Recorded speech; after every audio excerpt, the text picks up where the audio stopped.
Dari visi nan cemerlang, hadirlah realisasi gemilang. Wujud nyata inovasi nan tiada henti.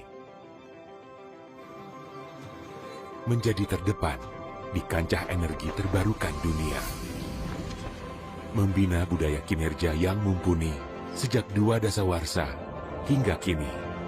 Bersama mengasah kemampuan, mempertajam keahlian,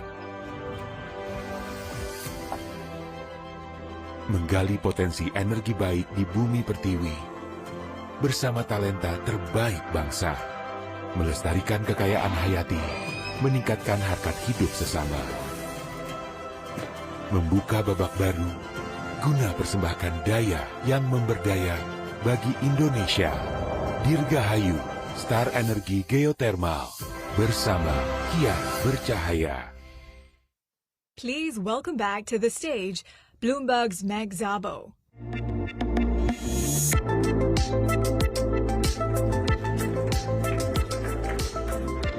Hello, everyone. Welcome back. I hope you enjoyed lunch. I hope you enjoyed the breakout sessions. I hope you got a break.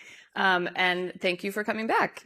We are starting. We've got a great afternoon ahead. We have a lot of amazing speakers, and we are starting with one of the region's original sustainable business leaders. Please welcome to the stage Ho Kwon Ping, founder and executive chairman at Banyan Group, for a conversation with Bloomberg's Andrea Tan.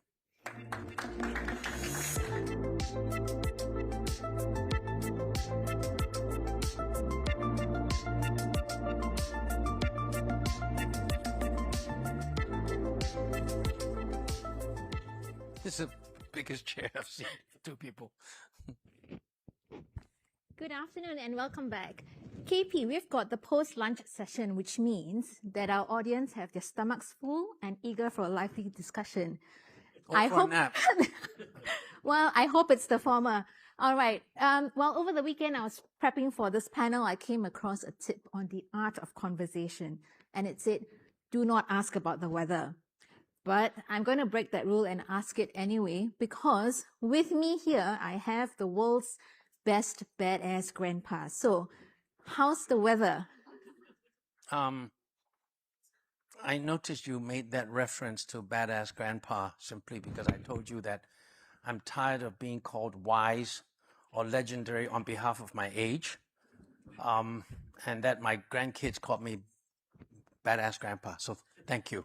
I'm not wise, I'm not legendary, I'm young at heart and a badass grandpa. You asked me how's the weather? That's right. I would say if you're in Singapore, you're really out of touch with the weather because it's always cold. I think all Singaporeans know you wear a suit, you wear a coat like I'm doing to a Singapore office because the weather in Singapore in an aircon room is always too cold. And therefore, basically, it's quite unsustainable because the differential is growing. It's nice to talk about the weather because you used to be in London, you talk about how's the weather, it'd be raining or not raining.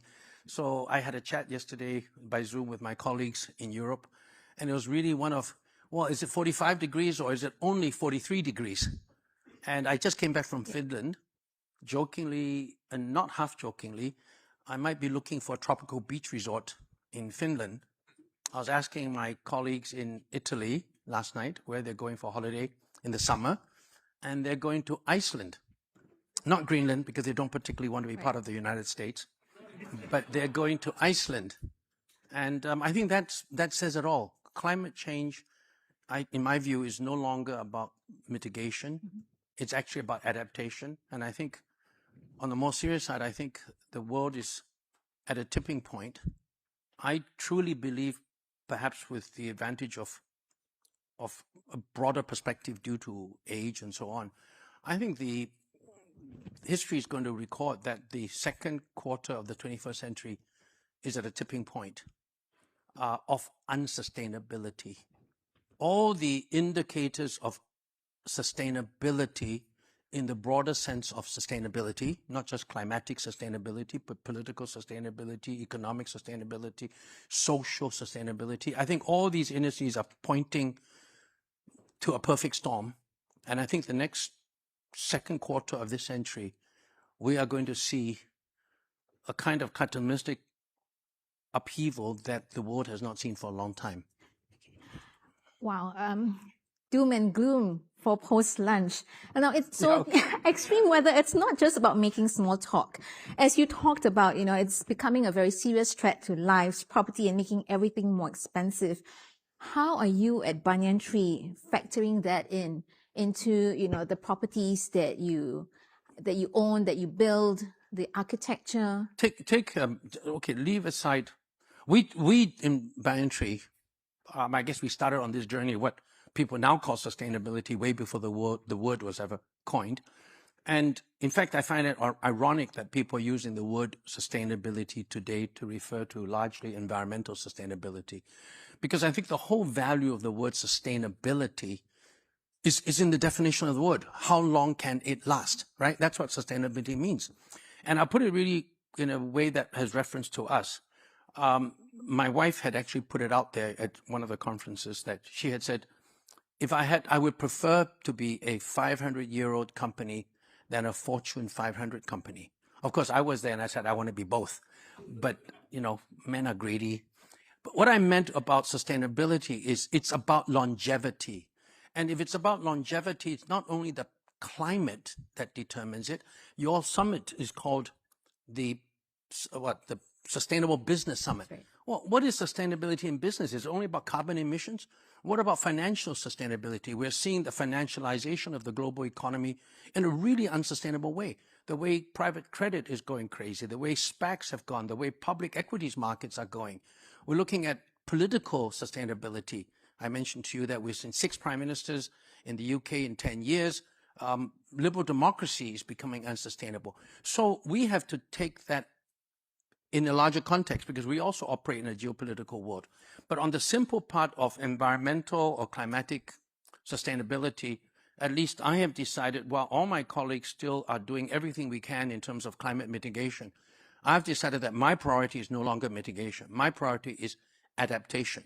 I'm looking at how all our hotels are basically going to face severe drought. They're going to face severe flooding. They're going to face inevitable changes to the climate that requires us to be responsible about adaptation. And now you see in Europe today the big arguments about whether to even have air conditioning or not in the ICU wards of hospitals because it might cause more carbon emission. In that sense, we are not going to be very progressive or very woke. And we take a position where we determine for ourselves what sustainability means. And everybody has to do that because there's no more gospel as to what sustainability is anymore. You talked about sustainability on several fronts. Now let's talk about the world. You talked about this dystopian future about, is it end of days? It almost sounds like that. We've got tensions in the Middle East, disrupted fuel supplies, and that war has brought sustainability back to the fore and making it a very real world issue, not just a box ticking feel good exercise. Do you think that, with what we're going through right now, will there be long-term positive change, or is this more of a knee-jerk reaction? I don't know about positive change or not, but I think it's not right to talk about dystopian or cataclysmic change. People, including journalists, and I belonged to your group before, love big headlines. So we talk about the tsunami of climate change, the tsunami of AI. I don't see it at all like that because tsunamis mean people, you've got a whole civilization or whatever totally collapsing. I think what's going to happen now, what AI is doing is simply accelerating. It's more like evolution at warp speed, meaning with what's happening today, and we've seen the world surviving through ice ages, through, various actual climatic changes. The world has survived through quite a lot of civilizational changes, and that's another topic that I think is happening right now. I think the decline of Western civilization was inevitable over a long period of time. It's actually happening at warp speed now due to I don't know how many Americans are in the world, in the room here, and Bloomberg is an American company, but and I don't want to get banned from the US, but I think the United States is helping to accelerate the decline of Western civilization. So I think what's happening today around the world is not a tsunami. It's evolution at warp speed, meaning the human species is not going to die out, but many jobs are going to die out. Many civilizations are going to go into decline. Some are going to go up. And then the change that we are seeing is just happening far faster than people can possibly understand. And AI is helping to accelerate that change. The difficulty is that for many of us who are trying to look into the future, it's hard because so many factors are converging at the same time and interacting with each other. So it's not just climate change, it's geopolitical events are affecting climate change and geopolitical things are affecting the global economy. They're all interlinked, and I don't even think Claude can devise what the future is going to be 50 years from now. You talked about politics. What other factors has led you to come to that conclusion? Is it, tariffs? Is it wars? Which conclusion? To reach this conclusion that, there's civilization, there's a change. Okay, I think, I've said before, I think there's going to be, we're looking at civilizational reset, okay? I think Western civilization has done enormous good for the world. But if you take the longer perspective of global civilization, many of us have gone to see the Odyssey, then basically the world didn't just start, 300 years ago with Britain's ascension to being the sort of empire maker of the world and so on. Empires come and go. Civilizations come and go. We have seen for the last 300 years, Western civilization, primarily starting with the advent of industrialization with the British, and then imperialism, colonialism, and it's not pejorative to me, I take it historically. I think all that has led to the primacy of America and Pax Americana for the last, altogether, 300 years. I think you're beginning to see clearly, rapidly, not the dominance of China, but you're beginning to see clearly there will be a civilizational reset where other non-Western civilizations will be co-equal, at least, to Western civilization. Now, that, I think, would have taken quite a long time to happen. As I said, I think it's being accelerated by events in the West, which is making the decline, the inevitable decline of Western civilization, and maybe its ascension again. But it's going to go through a decline and maybe ascend again. And it's just accelerating it. So my point, even to my own business, is that this is important because I have to recognize that there are other civilizations in the room now, other soft powers, and even in the hotel business, I look at the changes that are happening in the world. Well, that's a really, really big thought. Well, if you talked about China, are there any other regions or countries that can... Well, just to give you an example of my own industry, for example, okay, where it matters.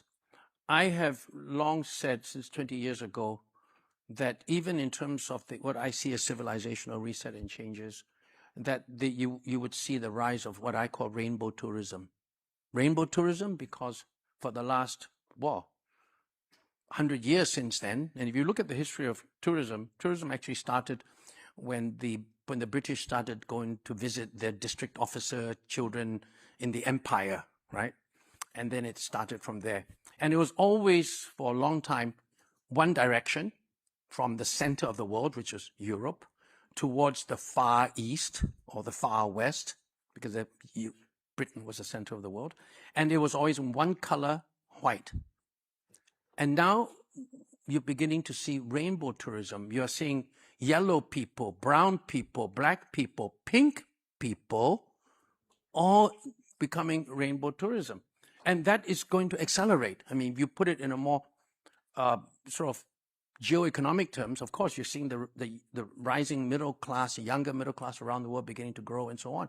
But with that, you also see a lot of civilizational changes.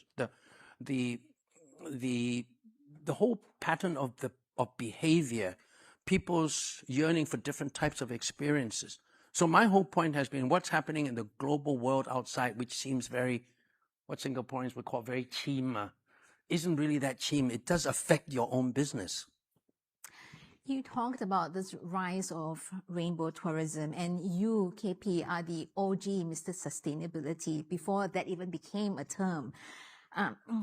Your first Banyan Tree Hotel in Phuket, that was a huge mammoth exercise itself in sustainability. And then in 2004, the UN came out with this report called Who Cares Wins. Does that term still stand today? Who cares wins? Do people care about sustainability? That's a very interesting thing. I think in pre-recent events in the US, everybody cared about sustainability. The bigger you were as a bank or as a PE company or whatever, the richer you were, the more money you spent on ESG, DEI, and all those nice things. And now you're finding that all these very rich companies are scrambling faster than they have to be to basically disavow any ESG goals, to disavow any DEI things because it's no longer cool to do so, no longer proper to do so. I think it is when everything falls apart, you then begin to see the people in the room who really do care. And when you ask the question, who cares wins? I think my belief is that if you care about your company's own fundamental values, you will win. It's not just about sustainability. Because, as I've said, in the next 25 years, there's going to be no direction for you to follow. In geopolitics, you can't follow China, you can't follow America. In terms of climate change, you can't look about whether you're doing adaptation or mitigation. In terms of AI, are you going to follow what's happening in China or America, or where do you go? It is going to be such a confusing world that if you care for your own values and what that matters for you, and you don't worry about whether you're going to be canceled or whether you're seen as woke, you don't care about any of these labels, but you just stick to what you have always believed in, you will ultimately win. And I have said openly that I think survival is 90% of success.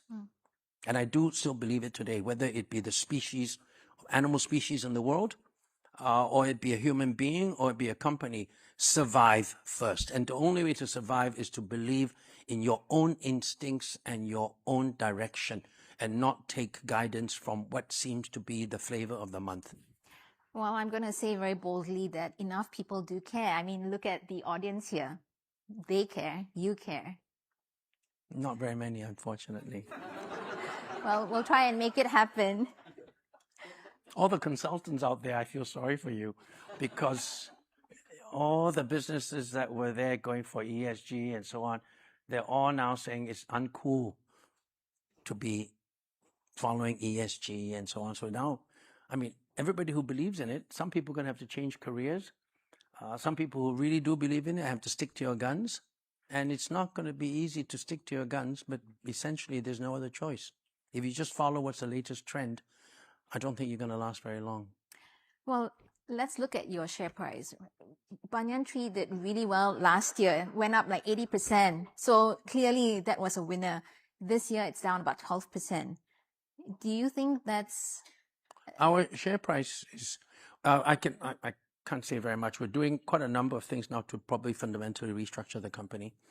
Our share price is a reflection partly of the very low liquidity that we have out there, because we're only about 10, 12% open float. The rest is all held by others.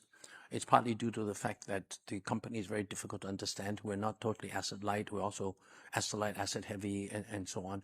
So that's another whole issue altogether. We haven't been spending enough time, maybe partly because we have felt that, perhaps unfairly to other poor shareholders who've stuck with us, we've perhaps felt that share price increase is not the most important factor in a company, whereas perhaps we've been too negligent of that.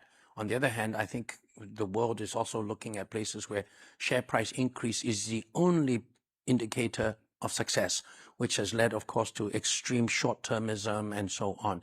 Maybe we're too extreme long-termism. Well, you have a sovereign wealth fund as an investor in QIA. Yeah, super patient, too patient. But we are doing a number of things to restructure, but I can't say what they are. Okay. Does that in any way, shape or form involve, the other units under or the portfolio company? Are you asking me as a Bloomberg journalist now about sustainability? You want me to talk about the stock exchange? Are we delisting? Are we relisting? Of course I can say all that and get myself into trouble. But no, I can't, I say. But we are, things will be happening soonish, I think. Okay. Yeah. So that's a clear sign to watch this space. Watch this space. All right. Well, KP, you talked a lot about, what's happening in the world, what's happening to civilization. What else do we need to brace for? Is there light at the end of the tunnel? Is it like what? Is there light at the end of the tunnel? Is it staying at one of your resorts? No, I think, as I said, if you are a mouse, and you were, I don't know whether it was a mouse or not, but I kind of remembered that mice existed at the time of dinosaurs, right? So if you were a mouse at the time of the dinosaurs, you would be pretty optimistic because you'd still be around today. If you were a dinosaur at the time of the dinosaurs, you wouldn't be so happy today, right? So my point about light at the end of the tunnel is for whom? There's always going to be light at the end of the tunnel, to the extent I don't actually believe in the singularity thesis of AI, taking over the whole world, the human species is going to disappear, etc. And that kind of science fiction stuff I don't really believe. I think the human species is going to survive. I think the world is going to result clearly in areas that are going to become desert-like. There's going to be areas which, and I was just joking with someone that I just came back from Finland to look at doing tropical beach resorts. And I don't think that's a joke. 20, 30 years from now, Northern Europe is going to be a much warmer place than it is now, right? And so on. People looking at the Arctic channels for transportation and so on. So the whole world is going to change physically. The human population is going to evolve. And very importantly, jobs are going to change. That's the immediate thing that young people are most worried about. But it's not as if all jobs are going to be gone, but a lot of jobs will be gone. A lot of jobs will be created. The problem from a social point of view is those people are going to be left behind. Net, there will still be probably full employment, but along the way, the so-called creative destruction that is so easily talked about as if it doesn't hurt people. Creative destruction is absolutely necessary in any economy, but it hurts those who are destroyed. And I think that's the responsibility of those of us who like to speak out about things and so on, that while we herald the advent of AI and the incredible things it can do on medicine and many other frontiers, we must not forget that at the end of the day, a lot of people are going to be left behind. And that becomes the work of social leaders, societal leaders, business leaders, and political leaders. Okay. Our time is about Yep. up, but I want to squeeze in one more question, and let's bring it back to Banyan. So, your 3 children are clearly involved in the family business. You probably know what I'm getting at, succession planning. No, I have no idea what you're getting at. Succession planning. Yes. Yes. How is that looking for Banyan? It's doing quite well. My youngest son, all 3 of the children were in the business. My youngest son has gone to do his MBA at Wharton. My eldest son is actually CEO of one of our listed companies, the companies that my father started. My daughter is now deputy CEO and will be CEO of the hotel management company, while I remain in charge of some of the other aspects, which is part of the whole restructuring. But I think I've talked to a number of family business forums where I've said that the biggest problem for anybody who started a company is to think that the people who come after him is not as good as he is, which is that kind of hubris, I think, is what destroys family succession in family companies. And I do not have that hubris. I do not think, I am the great thing. I think I was very lucky. I think I've hoped to have imbued with my children the values that they should have. And I've also said very importantly that, and it's important because there's so many family businesses in the world. I have said that families should exist for the sake of the business, not the business exists for the sake of the family. That's our fundamental philosophy and that of our children, that we want to remain a family business, even if listed, so that we can protect the things that all our 15,000 associates share with us in the culture, not that they play to the ego or the wealth of the family. So I think with the right philosophy, it's not as if there are no tensions, but with the right philosophy, I think we're going the right way. All right. Well, there we have it. Sustaining the business. Okay, great. Thank you so much for your time, KP. Thank you. I hope we lived up to the promise. Thank you. All right. Thank you. Thank you.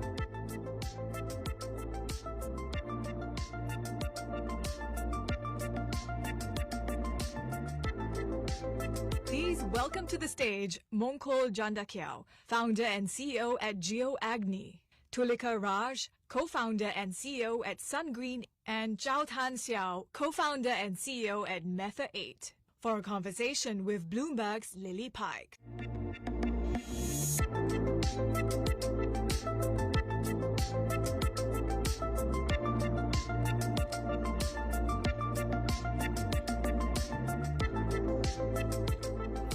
So you okay with it? Perfect. All right. Good afternoon, everyone.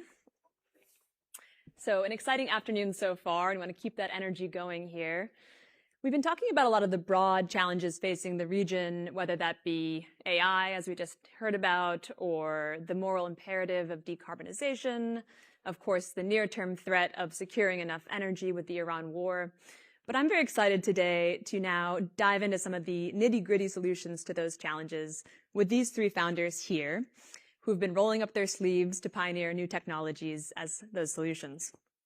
So let's kick it off by having each of the panelists here just give a really brief 1-minute overview of your startups. Little elevator pitch. We'll start with Mong and we'll go down the line. Okay. Hello, everyone. Good afternoon. So pleasure to be here. So my name is Mongkhol. You can call me Mong. So we are the geothermal technology company based in Bangkok, Thailand. And what we developed the advanced closed loop geothermal system, which is the new technology for the geothermal. So everyone think that geothermal is probably have to be only in the area of the zone of ring of fire area, right? For example, like the Indonesia, Philippines, and Japan. But how about in Singapore and Vietnam and Thailand? People think that we cannot develop the geothermal. That's why our technology, developed to provide the be able to develop the geothermal in anywhere. So we are developing the technology in Thailand and try to the cooperate with the customer in Thailand, for example, like data center, semiconductor, and the industrial park in Thailand, which is going very good right now because the demand of electricity, especially clean electricity, very going rapidly, especially in Thailand. So yeah, so that Great, would be... fantastic. We'll come back to the demand in just a second. We're going to keep it to 1 minute. Okay. Tulika, over to you. Hi everyone, I'm Tulika Raj, CEO and co-founder of SunGreen. Simply put, SunGreen makes electrodes and stacks that are free of platinum and rare earth materials. So think of us as picks and shovels, or rather the Intel inside of the electrochemical industries. I look forward to discussing more in this panel. Fantastic. Over to Zhaotan. And I'm Zhaotan, CEO, co-founder of Meta 8. We turn methanol, a liquid feedstock, into electricity, into decarbonized power. This is probably the most economic and cleanest form of electricity from a liquid hydrocarbon. And the way we do it is that we don't burn the methanol. We are cracking the methanol back into CO2 and hydrogen. The hydrogen is used for power generation. The CO2, what we want to do in the long term is to bring it back to make more methanol, thus closing the loop. This is a way to achieve energy circularity. Fantastic. So I actually am from Silicon Valley and have parents who started their own small tech startups. So I have a lot of appreciation for the effort it takes to actually get an idea off the ground. And, I always joke that it makes journalism look like a low-stress industry. So I wanted to ask each of you to talk about the key enabling factors that have allowed you to scale up so far. I know you're at different phases of your journeys, but if we could maybe start with Zhaotan and then work our way back, talking about those factors, whether it's policy or partnerships. Absolutely. So at Meta 8, so my co-founder was the previous head of R&D for Aramco from the oil industry. And we firmly believe that the energy transition needs to be an affordable transition. It needs to be an incremental transition. We need to be using existing assets and infrastructure as much as possible. So as we enter the era of electrochemistry, there is now an opportunity for us to achieve things that previously we couldn't, right, in the combustion era, right? So as we move beyond combustion into electrochemistry, how do we utilize some of the existing assets that we have used in this current era for the next for the next phase, right? So one of the things that we really believe in is that the fuel needs to be liquid. It can't be hydrogen gas. I think after all these decades, we've come to realize that moving hydrogen in its current form is too complicated. So if we are using methanol, that's the simplest liquid carbon fuel. That means we can use the ships, we can reutilize the tanks, the tankers, the trucks, and everyone can get involved. The existing big players can get involved in electrification. Mm-hmm. So using the existing assets to Correct. bring them into the new era. Fantastic. And Tulika, key enabling factors for you so far? Yeah, I think, so we are past the technology validation phase. So I won't talk about the efficiency and the durability that we achieve, but for us, it's really been about monetizing the model, right? So we have four ways we make money from the same electrode manufacturing platform. We sell electrodes in stacks.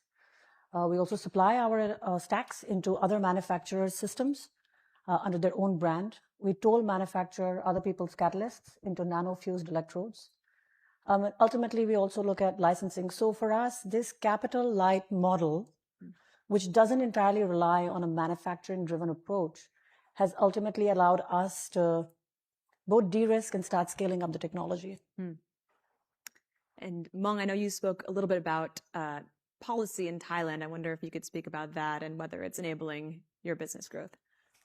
Yeah, probably the good chance right now because the Thailand increased their, we have big dream that about the green energy for the country. I think right now the government set up about 60 to 70 portion of the energy demand have to be faced by renewable energy, which is so. And also you have the geopolitical tension, in Middle East, which we import a lot of the oil and gas, So if we have the, we can stay produce the electricity, in the country, especially from the ground, which is that could be the really good opportunity for any, not only me, only startup, So that's what I mean. The government really support on this one. I want to go back to that question of import dependence in a little while, but first I wanted to really dive into kind of the key challenge, I think, for most startups, which is, of course, fundraising. We heard in the last panel about extra patient capital, and I'm curious if you all have been able to connect with investors who understand the time horizon that you need to get your technologies off the ground and what that looks like in this region in particular. Tulika, maybe you could start. Sure. I mean, we spend a lot of time thinking about scale, right?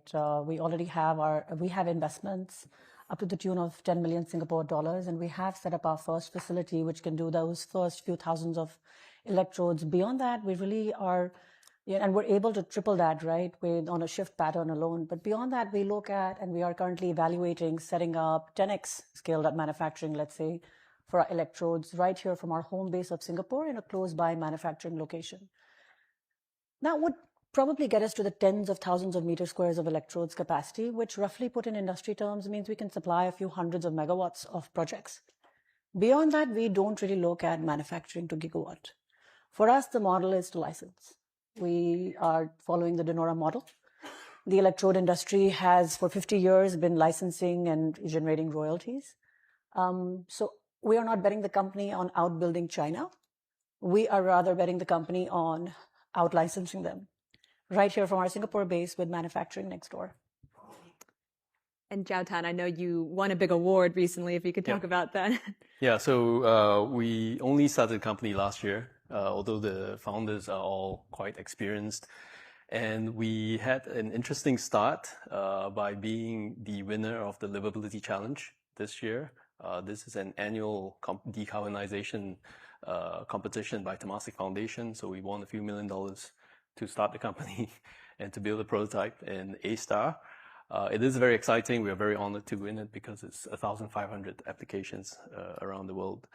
And I believe we won it because people appreciate that we need to be catalyzing the entire ecosystem to move.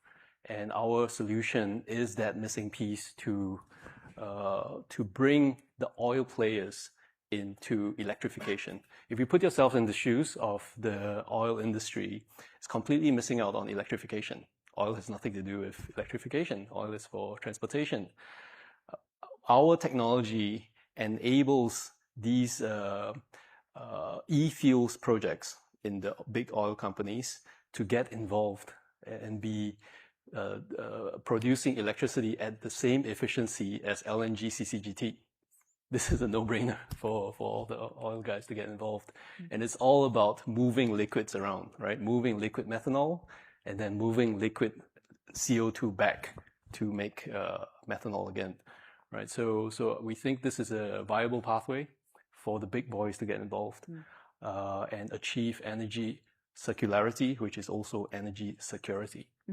There's so much potential in Southeast Asia to make biomethanol.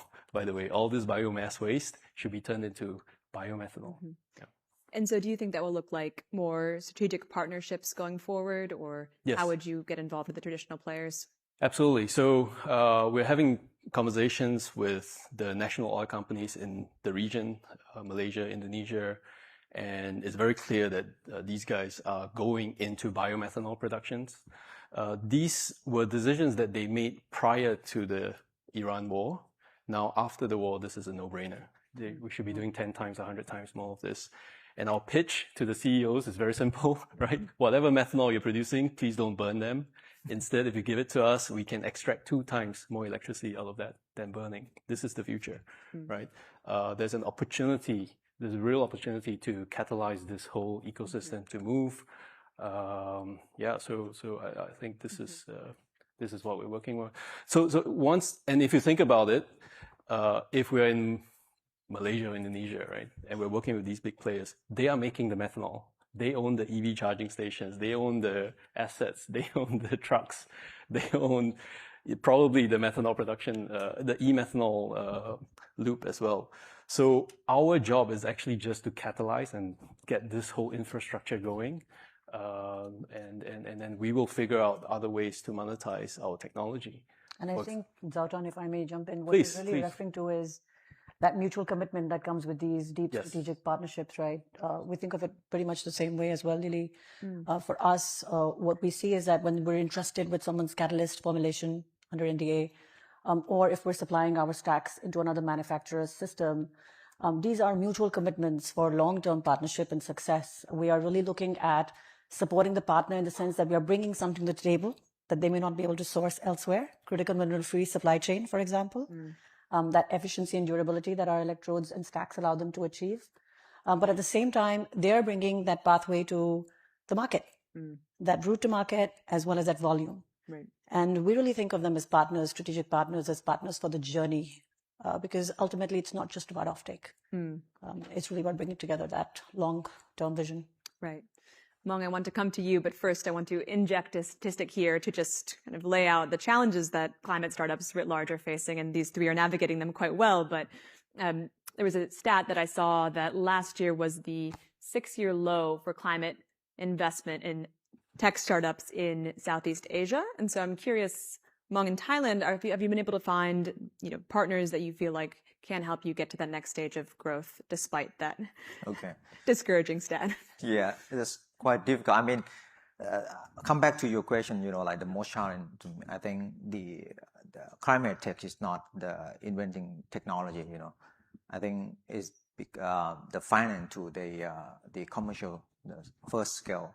I mean, the first commercial scale, which is the climate tech is not like the software business, right? So you have a couple guys working in your house and do some coding, but the many climate technology you need the demonstrate at the infrastructure, which is for example like hydrogen, like geothermal or the nuclear power plant, thing like that. So you may require 10 to 100 million dollar to be able to start with their pilot project, which is it's quite difficult. This is I mean, in Thailand, we still new for the climate funding for the climate tech, because most of the capital venture that they would like to invest in the AI and things like that. So we're still in the early stage for us, Right. Well, I wanted to do a quick lightning round as we get to the end here. We have talked about the Iran war a little bit, but in terms of new opportunities for climate tech in the region, if we could just go from Zhaotan down the line, whether you think that the Iran war is bringing tailwind or headwind for climate tech in this region. Do you see new opportunities? Yeah. Well, for our technology specifically, it's a lot about sustainability, but as well it is about energy security and independence, right? If we are able to achieve circularity, for example, regional circularity within Southeast Asia, there is a real opportunity to catch this. We are now moving in, I mentioned before, we're now moving into the era of electrochemistry. The analogy is like light. If light is what you want, you don't need to heat up a piece of wire till it glows anymore, right? If electricity is what you want, there's no need to do burning. You don't need to combust anymore. Electrochemistry allows us to produce electricity at a much higher efficiency. So that's how we achieve price competitiveness and much cleaner energy. So this is the real opportunity. We are excited about our technology precisely because it can be price competitive with incumbents. It's cheaper and cleaner. It is possible, right? Okay, so you're optimistic. Yes, yes. Tulika, you want to go? Likewise, I would say that we serve the electrochemical industries. The material platform that we are using is today addressing electrolyzers, but also addresses CO2 reduction, fuel cells, advanced batteries, and water treatment, to name a few. And I think for all of these industries, what's being represented by the Iran war is actually a headwind where it's not just about energy transition, right? It's really about the secure and resilient energy security argument that we all need to address. And for individual nations, this means different things, but ultimately supply chains being critically dependent on single nations for critical minerals, rare earths, platinum, that's the pain point that we're here to resolve. And we feel, if anything, the geopolitical situation and the macroeconomic conditions have in fact given us a headwind, as opposed to anything else at the moment. Yeah. And Mong, you already referenced some new energy coming from, the kind of shifting politics around the war. Is that what you're seeing in Thailand? Yeah, I mean, definitely. So because we rely on import, a lot more than 80%. So if we can build, from the ground, like our technology, or even from, the biomass, in the country, that will be, we can stand on our own. We don't need to rely on the imports much. That could be the good opportunity for us. Well, as we get to the end of our panel here, I want to make sure we get an opportunity to take any questions from the crowd. So please do send in your questions via the app, and I'll be sure to get to them. But just going back to the question of China, because Tulika, you brought it up, and I cover China as a reporter, so it's always on my mind. When we talk about clean tech, we obviously have the 800-pound gorilla in the region as China surging its exports during the war now. And it sounds like your thinking is that you're licensing and therefore you're not competing head-to-head on manufacturing. But if you could say a bit more about how you think about the emerging green hydrogen power that is China, and then we'll go down the line again. Yeah, I mean, our views on the industry are this, right? Essentially, so far what we're seeing is a critical correction in the industry, if I may say so. And we welcome that. And it's actually the best thing that's happened to us. The reason is the industry has built, let's call it 25 gigawatts of undifferentiated capacity that is sitting at 15% utilization right now. And what's stalling projects is levelized cost of hydrogen at the end of the day. So in that market environment, the only thing that is really valued is efficiency, which is what we sell, right? That's what the electrodes do. So the way we really see it is that there is an increasing demand for lower cost hydrogen. So in a sense, we're not really facing buffeting headwinds against, let's say, hydrogen demand. It's more about levelized cost of hydrogen, which is exactly where we play. And thinking even about China as an industry, even beyond green hydrogen, right? The way we think about our tech in this scenario is that we're working with 3 layers, essentially. The first layer is a patent, right? Which is IP protection around what can be seen inside our product. What is visible is the material composition, the stack designs. We keep trade secret what is not visible inside the product. So what our engineers will tell you is the hardest bit, fusing nanostructures intact onto electrodes.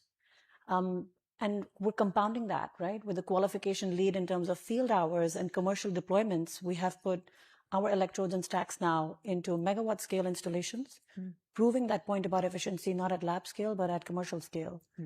All of this starts to compound, and we believe is a moat that we're working with when we address this specific issue in China.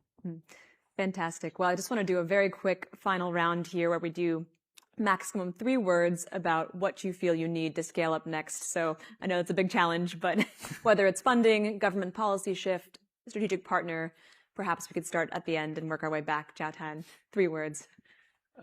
Capital, partners, scale. Yeah. Okay. For the company, I'll put it as licensing partnerships. We're excited to bring the first of those online in addition to our sales. For the sector, I would say it would be great to see policy that actually rewards the lowest cost molecule than the most highly subsidized one. That would be a really great market structure change we'd like to see. Fantastic, Mom. Yeah, I would like to say because of financing is a very big problem for infrastructure. I would call now we have the first of the kind technology financial gap. If we have the effective mechanism, that public can help take the first of the kind technical risk, and the private can help to finance the next of the kind for scale up. That would be good for support for the startup, especially climate tech. Well, as our last panelist said, survival is everything. So we wish you all luck, and please join me in thanking our panelists. All right. Thank you.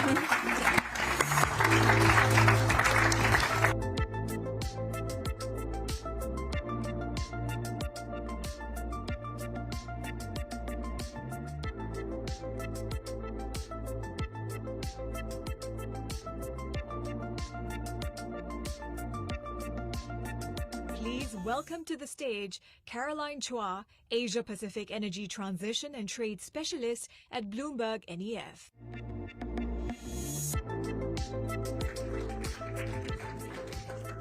Good afternoon. I think, sitting through all the sessions, a couple of terms I've heard recurring through all the discussions that we've had so far. Supply chains, energy security. I think we can all agree that energy security and the global energy supply chains have really faced a period of profound disruptions. Rapid technological changes, heightened market volatility, shifting political priorities are all reshaping the energy landscape at every level. And these shifts are not only changing how energy will be produced, transported, and consumed, but also how investors, governments, and corporations are thinking about risk, resilience, and opportunity in the global supply chain for energy. And we track the money and the investment that's going into the global clean energy supply chain. And in 2025, we've tracked that about $127 billion have gone into clean energy supply chain, which is up about 6% year on year. And this is no longer just a niche manufacturing story that we see playing out in China, but a wider capital allocation theme that's playing out across a broader set of geographies. Government wants control of technology, they want jobs, they want supply chain security, and the composition of the investments is also changing, which really gives us an insight into what is top of mind for the industry. And last year, about half of the investments went into battery manufacturing. What we see, the investments that go into the production of battery metals, which is lithium, cobalt, and nickel, is also growing, but the share of solar have really fallen quite significantly from its peak in 2023. So governments and corporations are rethinking what energy security means and how do they define energy security. In the past, the question was pretty straightforward. Do we have enough access to coal, oil, and gas? And can we get them to go where we need to in time, affordably, reliably, and at scale? This is a question that's now increasingly difficult to answer and increasingly difficult to plan about. And the Strait of Hormuz really highlighted how exposed the global oil and gas supply chains are again. The disruption of the Strait of Hormuz took out about 20% of global liquefied natural gas supply and about 30% of global seaborne crude oil trade. And about 80 to 90% of those actually are destined for Asia, with China accounting for more than a third alone. And what started as an initial regional conflict quickly escalated into a global energy supply chain threat. In the wake of the Gulf conflict, which unfortunately is still playing out, fossil fuel prices really took to the sky, reaching about 1.4 to 1.6 times of prices that we saw in January of 2025. And this escalating Middle East conflict really highlights how continued fossil fuel dependence could pose a threat to global economy. And nowhere is that more evident than in emerging economies, such as here around the Asia Pacific, where higher prices means higher costs for power generation, industry, and transport. And energy security is no longer just about physical supply, because even when cargoes do arrive, affordability becomes a very real concern. For governments, this could mean increased fiscal pressures. For corporations, this could mean pressure on margins and cost competitiveness. Many markets here especially around in Southeast Asia, in China, in India, are still very heavily reliant on coal. And this has prompted a discussion of could we see a comeback of coal as part of the energy security question? And while coal could provide a buffer in the short term for countries that are dependent on the import of coal as a fuel, it does not actually resolve the underlying energy security concerns. And this point was, again, recently underscored by discussions in Indonesia, where there were talks of potentially consolidating coal exports under a state-owned entity. And this adds another layer of uncertainty for coal buyers. Instead, what we think is that the conflict in the Middle East could actually accelerate the energy transition because it reframes the energy transition from this country from just a climate policy choice to an energy security and affordability strategy. And this is also highlighted in our BNEF latest annual New Energy Outlook, which is our long-term modeling out to 2050 of how energy systems could evolve under two scenarios, a least cost scenario and a net zero scenario. And what it really shows is the faster that economies could reduce their dependency on fossil fuel imports, the stronger it could improve its energy resilience. And across most major markets, the transition to low carbon technology actually sees their energy imports as a share of GDP decline. So if the old question was, how do we have enough access to fossil fuels and get them to where we need them to go? What are clients increasingly asking? What's the industry increasingly asking? And people are increasingly asking, what's our exposure to supply chains and our exposure to geopolitical chokeholds? And so we took a look at how many times the terms reshoring, onshoring, and friendshoring were mentioned in Bloomberg News over the years. And we see that starting from 2022, the mentions of those terms have gradually increased, but really spiked into 2025. And then geopolitical headlines dominated the news cycle, and we saw quite a sharp dip. But what is clear is that supply chain strategy is now a main part in the mainstream state of government, corporate and government policy discussions.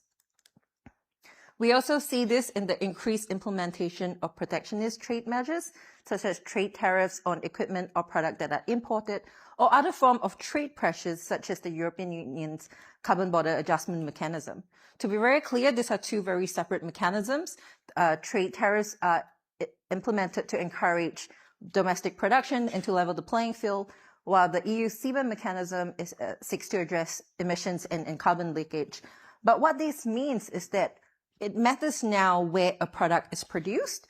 It matters how carbon intensive it is. Some countries are taking it a step further by limiting or restricting the use or import of equipment tied to the product's market of origin. Take the US, for example. For their clean energy investment tax credit under the One Big Beautiful Bill Act, they are prohibiting the use of product or the proportion of costs tied to what they term as prohibited foreign entities. So for developers, this creates a much more complicated optimization problem because your task is no longer just to procure the cheapest, most affordable, cost-competitive product.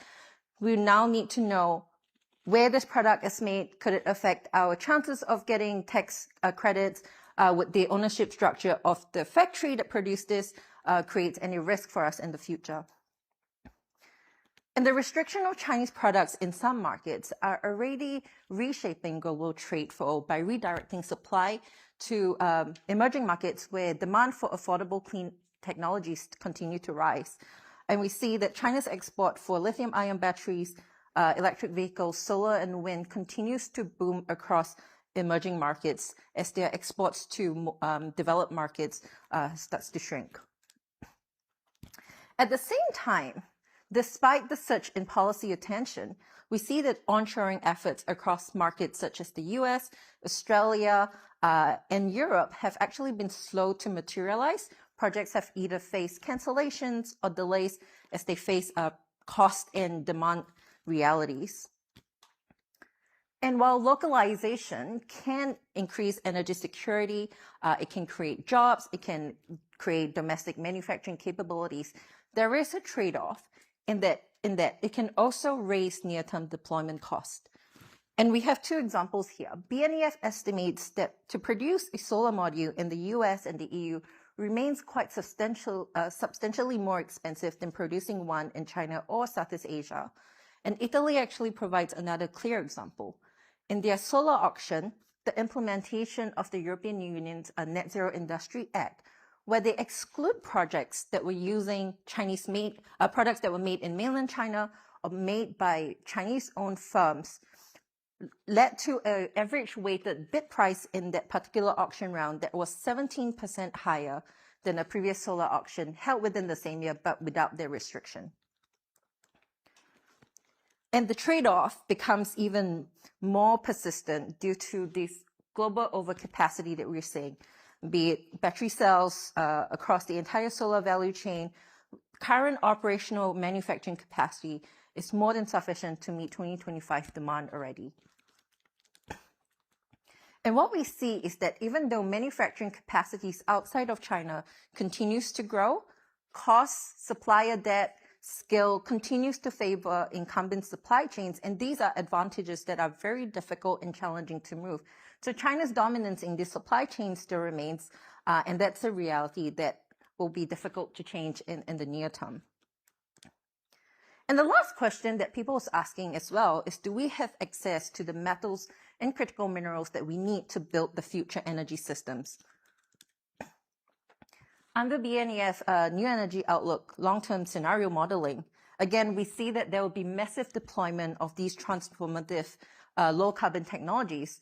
The momentum for many of them are already well underway, and all of these would have impact on the demand for energy transition metals. Again, through our transition metals outlook, we take a look at the impact. And leveraging on our 2025 results, we see that the metals that are expected to grow most significantly are all closely linked to the transport sector.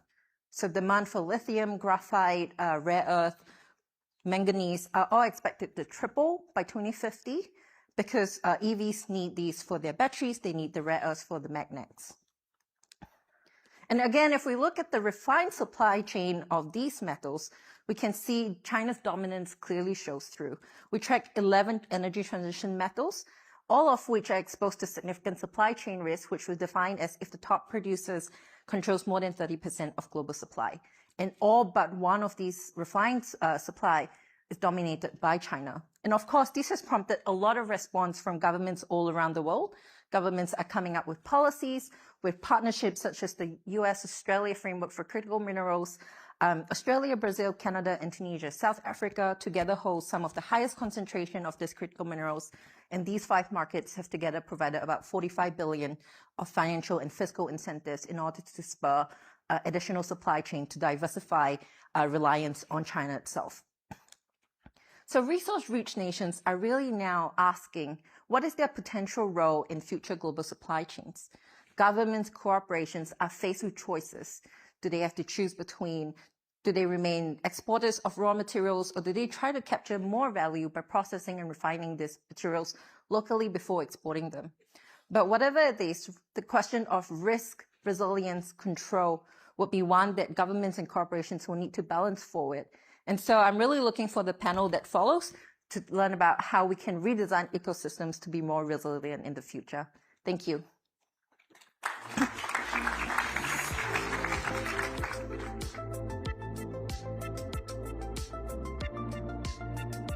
Please welcome to the stage Genevieve Chua, CEO at Oval Singapore, and David Fogarty, CEO and Executive Director at UN Global Compact Network Singapore, for a conversation with Bloomberg's David Stringer.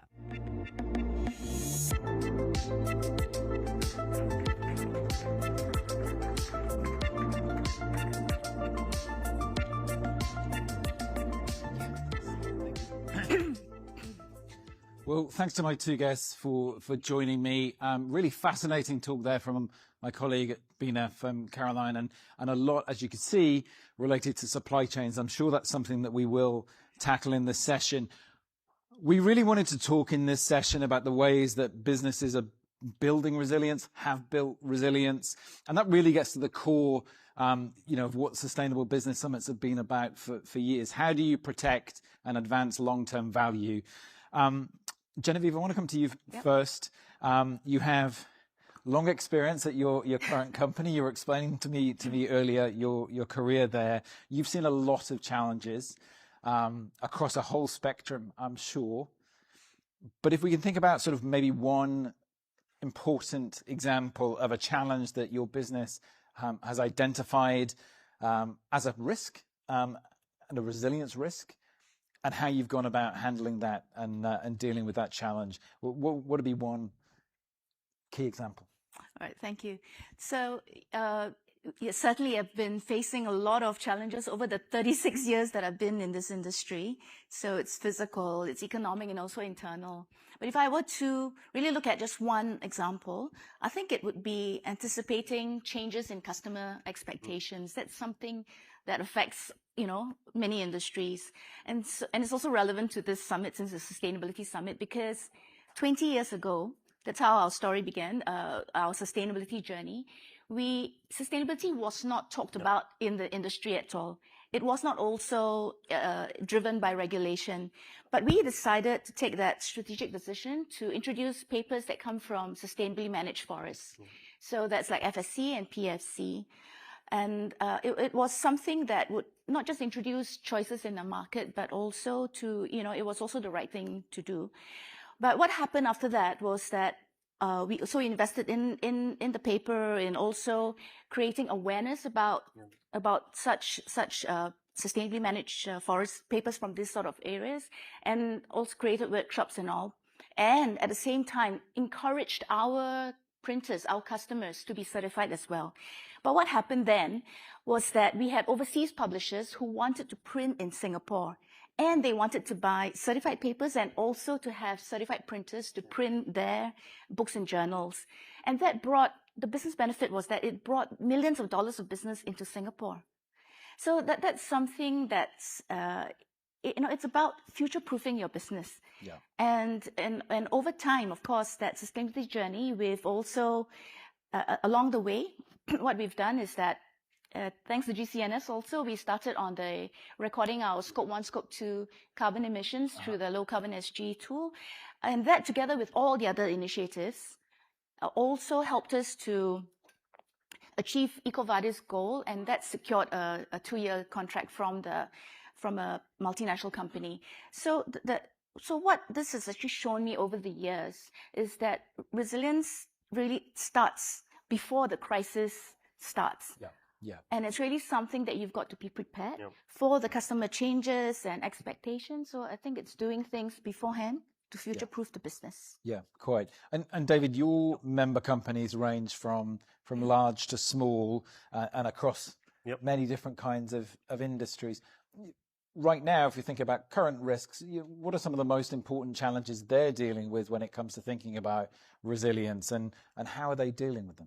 Yeah, no, thank you for the question, David. It's great to be here on the panel. I'm part of the UN Global Compact, which is 26,000 members globally, about 350 here in Singapore.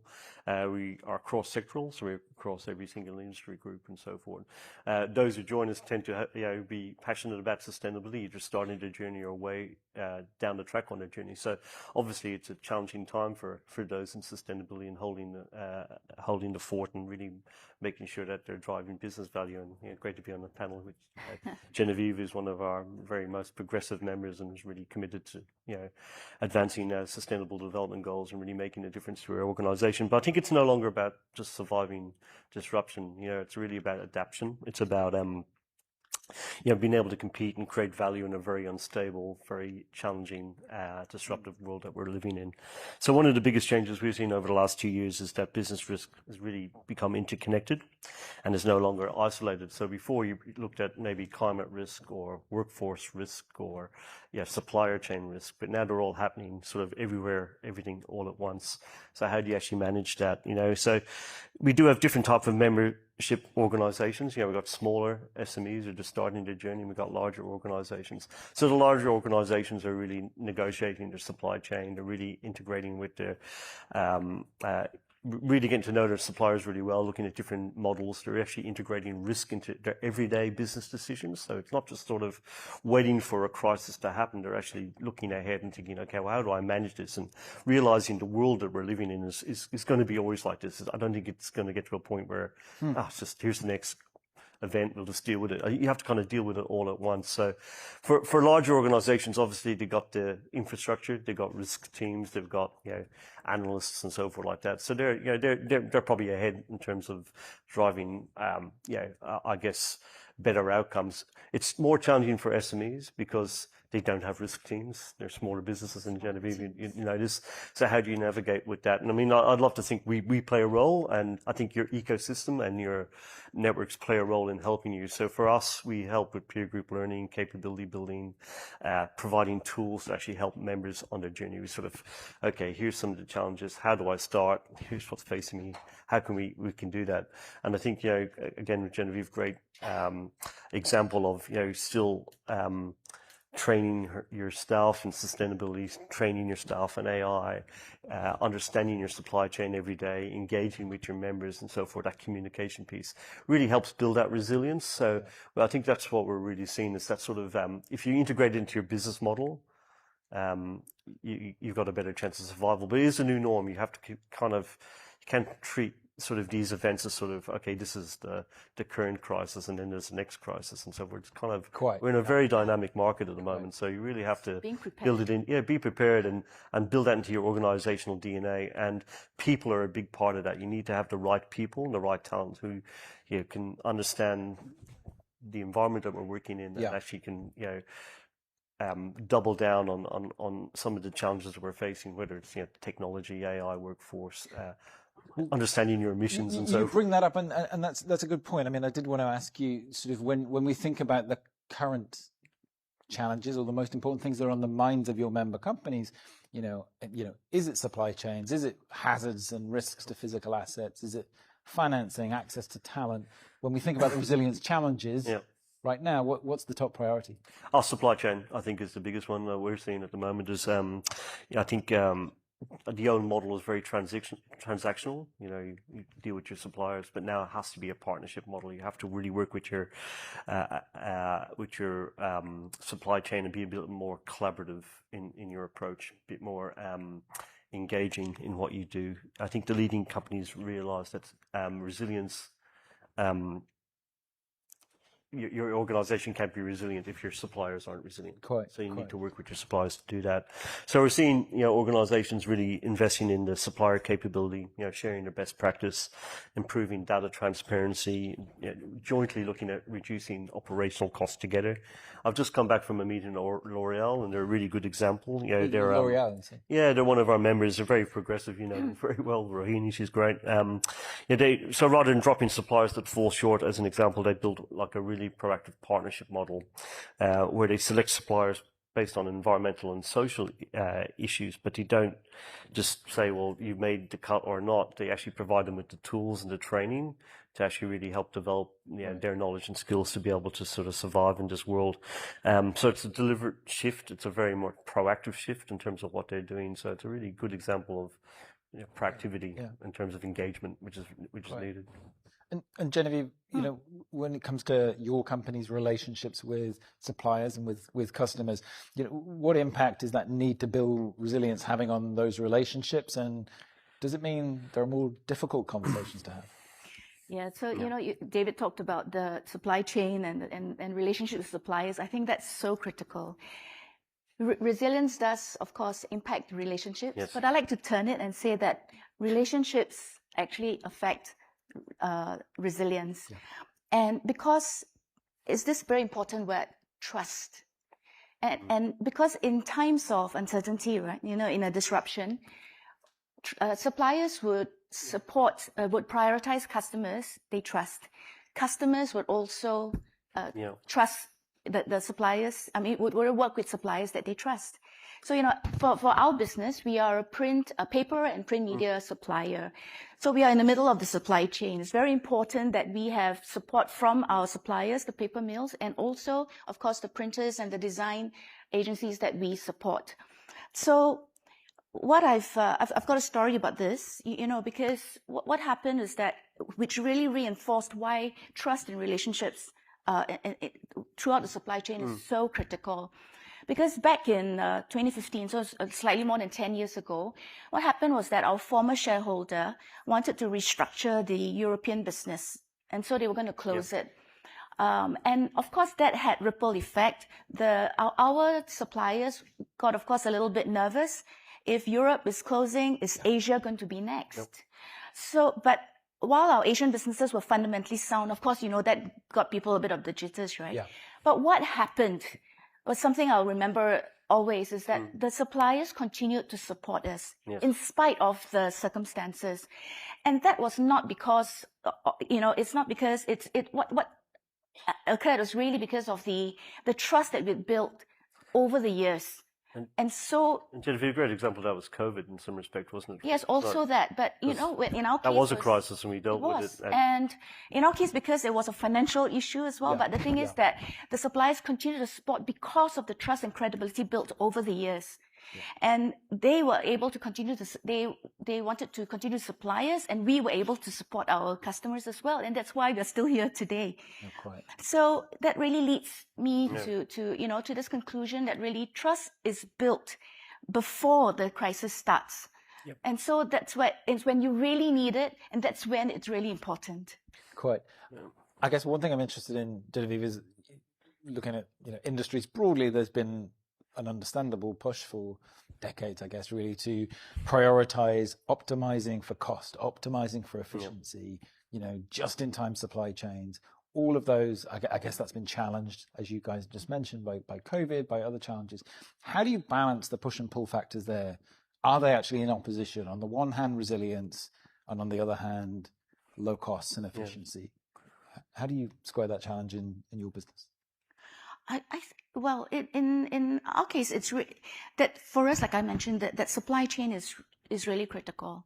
So it's about continuing to build strong, trusted relationships, because that's when it comes in handy when the crisis starts.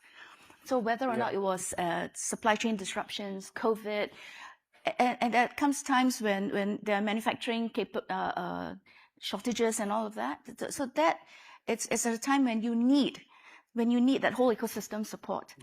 And that's where, when the push comes to shove, really, that's where the trusted relationships that you've built up with the suppliers and the customers that will help you during the disruption. So if you look at it, it's not a cost, it's truly that investment that you have to put in to build that entire ecosystem to go along with you. David, is that a tension playing out for some? I think so. I think one of the biggest misconceptions is compliance resilience is a compliance issue. It's not really. It's a growth strategy opportunity. I think the progressive companies are really seeing that, and they're using that to retool their business models. Yes, greater engagement, but also look at the way they're actually going about business. Like Schneider Electric, again, one of our major members, they redesigned their whole business model to be more sustainable, produce more sustainable tools and equipment and so forth like that. And not only by doing that, they reduce their operational costs, but they also enhance their business model. They're actually become more profitable and more engaged in the marketplace, and it's really redefined in how they operate. So I think looking at you need to be resilient, but resilience is an opportunity as well. And it's an opportunity to engage, but it's also an opportunity to retool your business model. Yeah, great. Just a reminder for the audience, if you are using the app for the summit today, you can submit questions for the panel through the app. So do go ahead if there are issues you'd like to hear us tackle. David, I want to come back to you. We've thought a lot, we've heard a lot in sessions today about the use of data. What role and what, I guess, developing role does data play in resilience? And when it comes to your member companies, have they got the right tools? Are they are they able to make the right measurements? How is sort of the emerging role of data helping them? I think the most resilient organizations we see are really using data to anticipate disruption rather than just simply respond to it. I think that's very very key on the most successful companies. I didn't want to say you can't manage what you can't measure, but it's very, very true, and you need to have good quality information as well. But I think the the advent of AI, and we're all using it, we're all getting a lot of output out of it. It's making a huge difference, but you need obviously good quality data. But I still don't think it replaces good decision making from leadership as well. So I think it has to be integrated. You can't let AI become your leader. You have to sort of, still use the tools to actually be able to advance things that way. We've created a lot of tools. You mentioned before our CERT tool. We've got a tool to help our members record their carbon emissions and to understand their carbon emissions. We just launched a tool with OCBC Pulse, which is a free tool for SMEs to be able to calculate their, where they are in their say ESG journey, and therefore be able to sort of access, better finance as well. So data and tools can make a huge difference to organizations. And I think, you've seen the tools that you use as well. It's been actually quite very helpful. Yeah. I mean, for SMEs, it's, for me, we're still like an SME because, in terms of the number of staff and the resources, but we are still very far from that. We're still exploring how we can also incorporate AI into our operations. But I think what's important for us is that to make sure that at least the staff are first equipped with the basics, is laying the foundations. So I think we're barely scratching the surface right now, but we've gone through at least the training it's all available for a lot of the companies in Singapore through, for example, organizations like SNEF and all. So I've got the staff through digital literacy, how to use responsible use of AI, also, using that to create online courses. But going beyond, there's so many sophisticated tools out there. I'm nowhere near that at that, but we are still open to exploring how we can then use it to better, to understand customer insights better, market intelligence. I mean, there's so much out there to learn, but what's important is getting the staff, that culture ready to, take on these new technology. And do we see the sort of best practices flow down from larger companies to small to medium companies? I was thinking about the ways in which we see, even just here in Singapore, enterprises help each other from your perspective as a wide membership group. In Singapore, we talk about Queen Bees, which is a big thing, and Queen Bees are the organizations who've obviously got the scale and the clout to be able to influence their supply chain. And so we deal with a lot of Queen Bees, and ICPC being one as an example, where their impact is large in the community. They've got a huge supply chain and so forth, so they're really using that. And then we work with them to sort of really help learn from each other, and we learn from different sectors as well, learning off each other as well, which is very important. That's really why I think a cross-sectoral group is quite good, because different industries and different sectors are operating at different paces, and sometimes you can learn from really good industries. So a great example is the built environment in Singapore. We're city in nature. So the built environment's a huge part of Singapore. It's a city-state. But that's quite advanced in terms of, sustainability practices. Our landlord CDL is one of the bigger, real estate providers here in Singapore, and what they're doing in terms of the building, you can see it. And as you walk around the skyline, the green, the adaptation of nature into buildings is a good example, for others to learn from. Quite. And so Genevieve, I was going to ask you, when we think about the lessons a company like yours has drawn from its experience, you're in it's a specific industry, and you've got very specific sectors you interact with, forestation issues, as you mentioned, from your suppliers, and obviously your customer base is different to a services industry, other manufacturers, technology. That said, are there lessons that you've taken from your resilience journey that you think can scale? Definitely. I mean, just following on what David has said, right? I mean, in terms of scaling solutions, I think there's something out there that we can do, because I always believe that we need to strengthen the ecosystem. Yeah. We need to uplift the capabilities of the of whether it's the suppliers and also the customers, right? In my case, what happened, in our case, we worked with GCNS also to create sustainability and carbon management workshops, so that my customers would have the skills and also access to tools to start their sustainability journey. Because if they do well, I fundamentally believe that we will do well. If you think about it, since we are both football fans and World Cup has just ended, resilience is really a team sport. because when it comes to, in order for us to succeed, right, in crisis, you need suppliers, you need suppliers who will support you, committed customers, capable employees, and organizations that will work together. And so that's why it's something that I believe that if organizations out there who can support your ecosystem, I think that let's get this thing going, because it's so important, the queen bees and all of that. And I do say, for those who are not from Singapore or have visited here, I think the Singapore and sustainable ecosystem is very collaborative. The partnership between government, institutions, commercials is quite strong. There's a lot of proactivity in terms of practical proactivity in terms of moving things forward. Well, that's great. And I really wish that I'd come prepared and I knew the Spanish word for resilience, given the results in the World Cup. But please do join me in thanking my panel. Great discussion today, so thank you very much.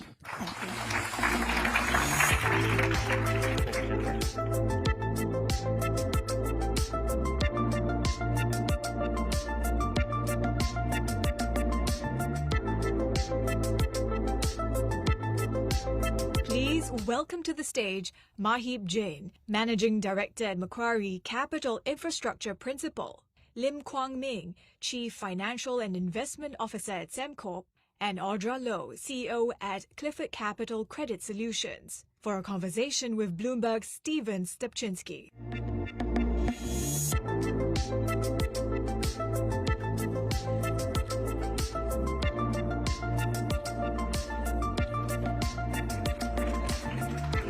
Where do you want us to come here? Perfect. Thank you all. Good afternoon and welcome to our panel, Securing Power to Scale. Around the world, electricity demand is accelerating at a pace that few expected just several years ago. The rapid growth of AI and data centers, continued electrification, and the transition towards cleaner energy are all placing enormous pressure on power systems. At the same time, recent geopolitical events have reinforced that energy security remains just as important as decarbonization. Meeting the challenges will require unprecedented investment and planning. And today I hope to explore some of those topics. I'll start off, though, first with Maheep. I'd like to ask you, the big question.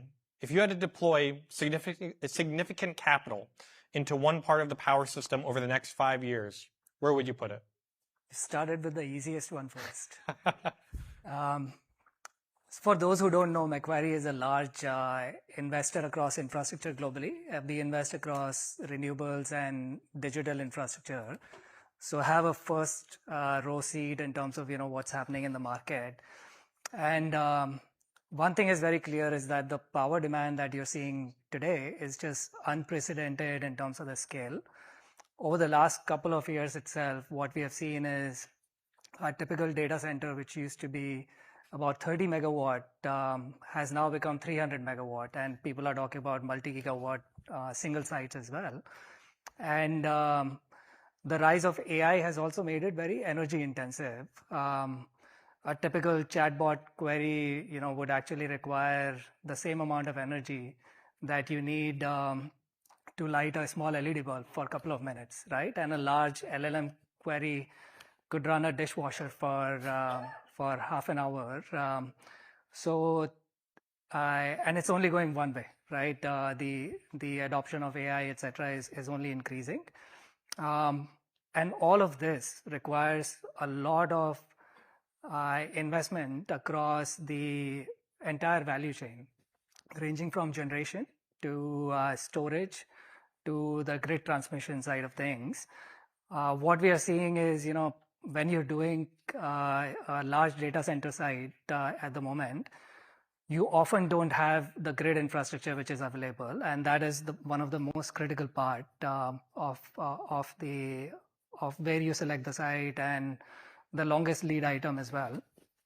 So often what you end up doing is actually building the substation for the utility. And these are, 220 kV plus substations, right?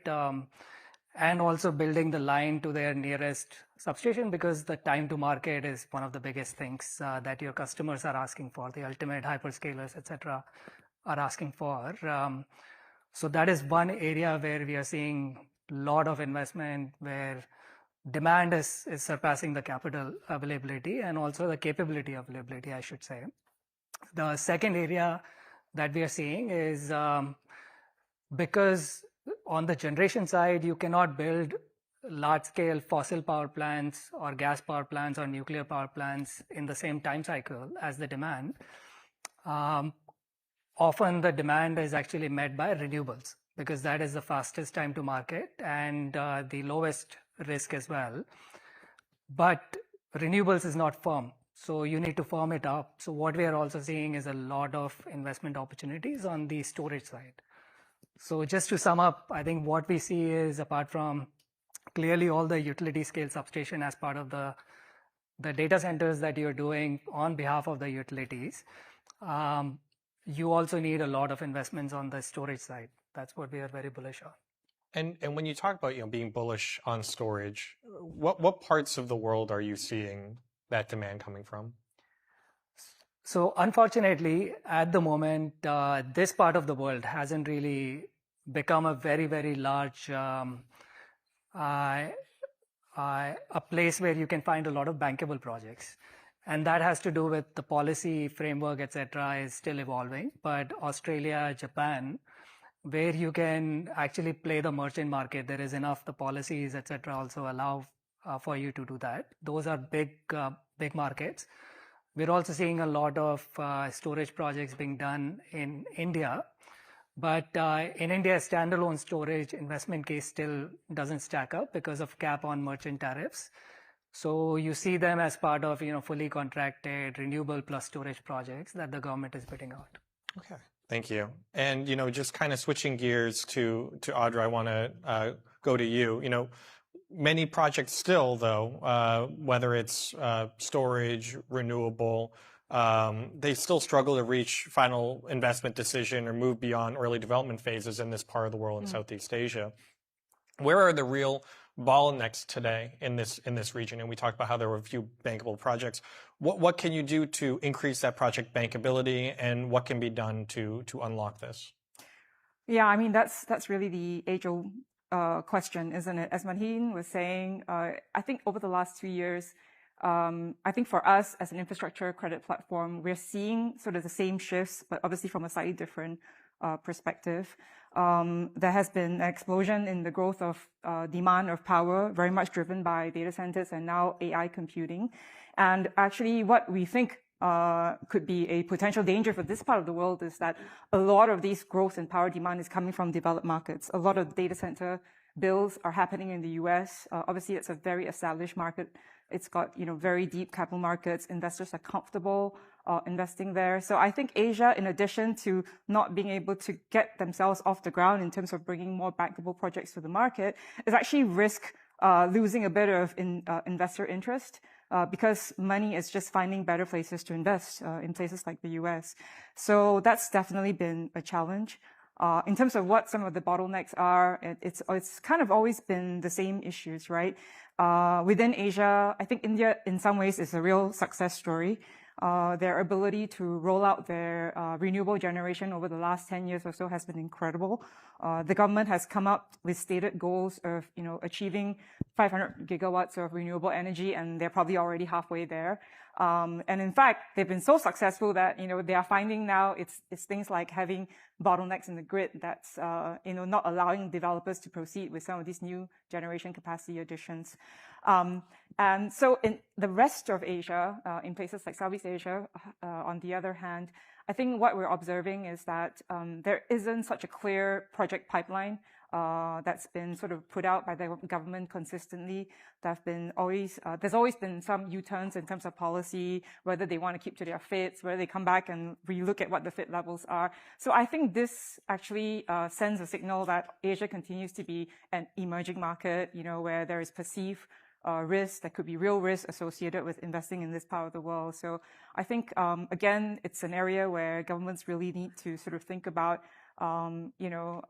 policy changes to reinforce getting more capital to come back to this part of the world. Yeah. Thank you. And going to you, Ming, we'll be talking about these bottlenecks, especially here in Southeast Asia, maybe Asia as a whole as well. What can customers do you think? Those that are like data centers or power consumers, what can they do to help kind of push forward this transition? So I'll echo a few things, right? One, I really think the opportunity in ASEAN, so I'll focus on ASEAN. The opportunity continues in ASEAN. High population growth, energy demand is there. We definitely see a lot of customers in the energy-intensive industries, data centers, fabs, advanced manufacturing, wanting to plant their assets in ASEAN. Policy aside, I'll leave that as a separate discussion point. But we talk about actual practical problem statements that we need to achieve, right? The grid, and we talk about transmission today, the transmission timeline, there's a mismatch on clock, right? The transmission timeline for the grid upgrades required, has its physical constraints. You're looking at a more than 5-year timeline to get the power delivered to a customer of scale, right? You have supply chain constraints as well. From a supply chain perspective, you're talking about transformers, cables, switch gears that have a long lead time, and there's a strong demand in many countries today. Even spinning reserves, we are seeing a very long lead time in terms of gas turbines and gas engines as well, right? So this mismatch in timing, customer is ready to plant now. They can deliver their facility in 2 to 3 years' time. Are we going to be there for them? Is ASEAN going to be there for them from an energy perspective, right? Grid aside, what we at Sembcorp are doing, a lot of our customers, we're finding solutions for them, right? And we're seeing three discussions and 3 types of solutions being done for customers, right? So a lot of these customers want power at scale. They want power long term. There must be a decarbonization pathway. There needs to be resiliency as well, access to multiple energy solutions, multiple fuel types and stocks, as well as a portfolio approach. Now, the speed to power then becomes the next most dominant conversation we're having with them. And the 3 tools we see is, one, how do we wheel power through the grid? So let's build a clean, firm source in another location, wheel it through the grid. Second, we're seeing, look, let's build to suit behind the meter captive solution for customer. If the site conditions are clear, we can look at the behind the meter solution. If you include a gas solution as well, then you don't need to firm using the grid. So that's one way to tackle that challenge. And the third is, and we're seeing that as a very popular discussion, we're seeing a lot of customers come to our industrial sites, right? Where there's already an availability of land, power and water and connectivity, right? We just need to upgrade, refurbish, and install additional capacity for them. So we're saying, okay, look, come over to the sites, come to where those locations are. So I'll say it's more of a, build your own energy or bring your own energy kind of concept. And this still goes alongside with the grid, right? I'm not saying that the grid is not important. The grid is the backbone of the country, the society. All investments are you're future-proofing the system. The benefit accrue to the rest of the general economy. But the cost to upgrade, how do we deal with that? And the cost, I feel, is something that you can tackle by having a bring your own energy solution alongside the grid upgrades. And then you're better able to fairly distribute the cost among the high energy users versus the sort of general population. That makes a lot of sense and very well explained. Thank you. I do want to just hit on one other thing that you mentioned, which was supply chains. You're talking about gas turbines in particular. If we're talking about securing power at scale, oftentimes data centers look at gas-fired power that they need to secure to make sure that their data centers are fueled. What is, there's been an enormous order book of gas turbines from the U.S., Middle East, and other places. What's the lead time right now for getting a gas turbine? So we're constructing a 2.6 gigawatt power plant now in UAE, and that's many turbines. The reservation order that was done was quite a while back, right? 18 months ago. Today, if you want to order a turbine, the delivery date, you're looking at about 3 years out for a GT delivery to come on site. So the timelines are now moving forward. I think if ASEAN wants to capture the demand, we have a window. We need to do it now. We need to be forward-looking in terms of debottlenecking the supply chain, ordering the longest lead item now first. So that's the way I'll go about doing it. Thank you. And Audrey, I just want to go to you on the grid. Ming had a lot of interesting comments about working together, doing things behind the grid, but also working concurrently as the grid develops. And here in Southeast Asia, there is no connected grid, or at least it's very minimal connections. How important is it, if we're talking about securing energy for the future for decades, how important is an interconnected grid, one? And two, is it even possible? Wow. I think that would be an absolute dream for us to have an interconnected grid within ASEAN or within the wider Asia as well. It has been extremely challenging. I think for people who are in the business, we know that we've been talking about this for years. It's very challenging because every country has their own domestic power requirements to fulfill, and in the age of trying to build out capacity for all these data centers, that has actually probably made the whole issue even more acute. We were just talking before this panel session that yes, we've got no land in Singapore. We've got we don't have access to a lot of renewable power sources. So in order for us to access cleaner energy, we do need to rely on our neighbors, and then in turn we need to build out this grid. But guess what? Our neighbors themselves are also facing an increase in demand for the exact same type of power, right? Because everybody wants clean power. So I think having this energy grid involves so many different issues. They are not easy to solve.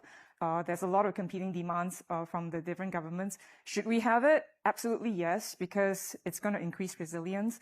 It's going to enable the supply, because demand centers are not where supply centers are. So you need that to make that interconnection happen. But I still think it's so sorry I feel like I'm the bearer of bad news today, but it's such an intractable problem, I feel. Yeah. But I mean I feel like Singapore's approach to it, at least at the very beginning, makes sense, right? They're looking at signing some government to government agreements and pushing forward with some there.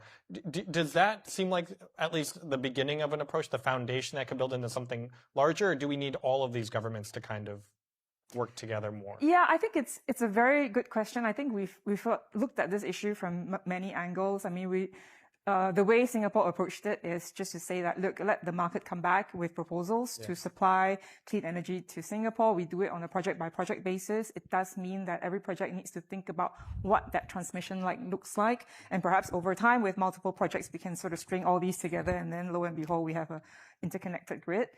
Even that has been actually a little bit of a challenge for the reasons that I've stated, because, if you want to build, let's say, green power in, some part of Indonesia to export it, then obviously, how do you fulfill local demand? Is it at the expense of local demand? Can you do it in conjunction with also rolling out additional clean energy for the country itself? And I think there are also people who say that we need to have a system-wide approach. Let's talk about sort of the grid code. Let's talk about sort of how we manage this together. Let's talk about how we make sure that every grid in each country are in the position where they're ready to talk to each other. I think that could be another way to do it. That's very technical, beyond my area of expertise. But, so far, I think it's been mainly more discussions than anything else. If you were to ask me, I quite like the approach that Singapore has taken so far. It seems a little bit more pragmatic, addressing the problem, I guess, in some ways, in a more modular manner. If we can get even like one of these projects off the ground, then maybe, there is a template for others to follow. Yeah. Thank you. Kind of shifting gears, Maheep, I wanted to talk to you about something a bit more recent. Leading Bloomberg's energy coverage here in Asia, the big topic since the end of February has been the war in Iran and the closure of the Strait of Hormuz, which has resulted in energy shocks across the region. I'm just curious, I speak with a lot of energy traders, buyers, and producers, and they say that there is a shift happening within the region in terms of how they look at renewable energy and how they look at securing power as well. From your perch, looking at energy and infrastructure investment at Macquarie, have you seen a shift in the industry internally since the Hormuz closure several months back? Yeah. It's a very good question. So I think there has been a big step change. And when you look at most of the countries in this region, they are heavily dependent on imported oil, right? And not only is the economics of oil, but also the supply of oil, right? That has been a big constraint. What we have seen is across the board, you're seeing a lot of electrification. Industrial, not only the industrial electrification, but also in terms of the electric and transport side of things, electric mobility and transport side of things. And that is giving a lot of momentum to the power demand on the grid side as well. So apart from what you're seeing on the data centers and AI that we talked about, which is the most visible one, the electrification of transport is the other big driver. For instance, I mean, if you look at a country such as India, right? That was a very, very big problem. India nearly spends about 200 billion of its dollars on oil imports, right? And because of this crisis, suddenly that became very, very visible. The e-mobility penetration, e-car penetration in the country went from effectively from January to June, doubled, right? As a result. Similar type of dynamics is happening, in this part of the world as well. The other thing that we also saw as a result of this war is a lot of hyperscalers. They were looking towards setting up data centers in the Middle East because you have, a lot of government incentives, cheaper power, a lot of land, etc. But because of the crisis, suddenly the geopolitical side of things, became very, very real concern for them.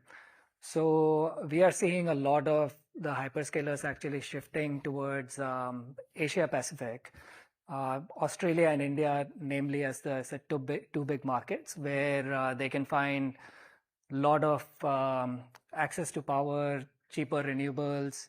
And in the case of India, for instance, the build cost of data centers and the land availability, etc., is also very readily available. So as a result, you're kind of seeing across the entire region a lot of demand drivers, which were growing, but it has just taken a step up as a result of the war. Thank you. And I kind of have a related question to Ming here as well. I mean, since the crisis, you've seen liquefied natural gas prices surge to the highest level since 2022. In Vietnam, famously, there was one project that is considering switching from LNG-fired power to renewables and batteries because they thought that would make potentially more economic sense. From your perch at Semcorp, are you seeing a shift, or at least a mood shift, away from gas and LNG-fired generation? Or do you think that the industry doesn't look at these sorts of crises like that? They look more long-term. No, they definitely look at it. They do. The energy cost is very high. I mean, if we talk about ASEAN, talk about Asia, right? We don't have access to very economical gas like in the US, for example, right? So the energy cost is very high to do gas fire to a large extent, which is why also we look at a lot of upgrade on efficiency of the machines. We also see that the role of the gas-fired generation playing a slightly different role going forward, right? It's going to be base load now to keep up with the electrification demands and the demands from energy players.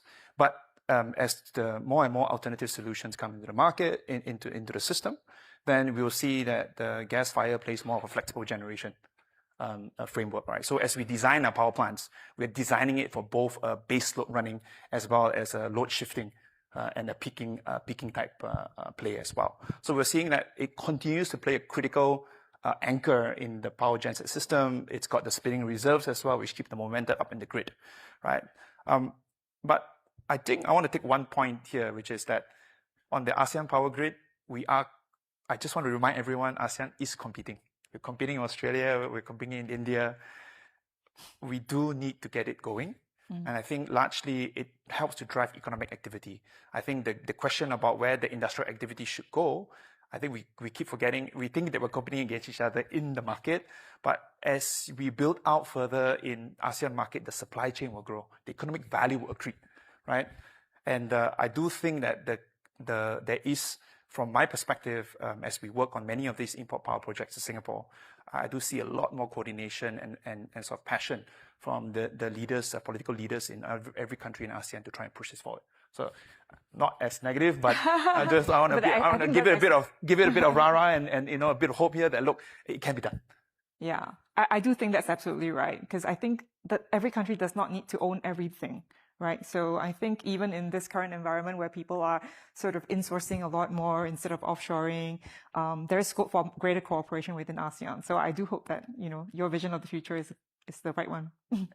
It's a very, very positive tone. You're the only person who hasn't talked about the super grid yet. Do you have anything to add?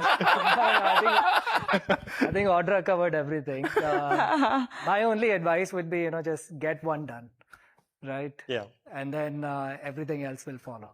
So, good point. It's like everything all at once. What's the title of that movie?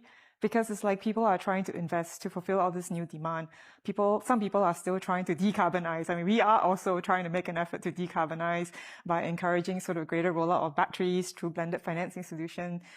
So I think it's really a little bit of everything all at once: energy security, greater AI demand, climate, and because of all of that, I think the power sector still remains, a hotbed of activity. And that's a good way to. I see we're running out of time now, but I think that's a good way to look at that. It is a hotbed of activity when you're looking at securing power at scale.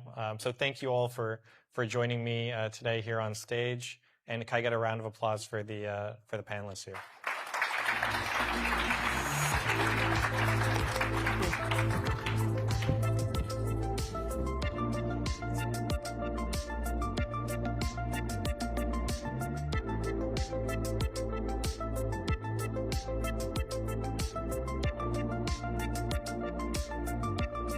Please welcome to the stage Francisco Pérez Mackenna, Chile's Minister of Foreign Affairs, for a conversation with Bloomberg's John Freire.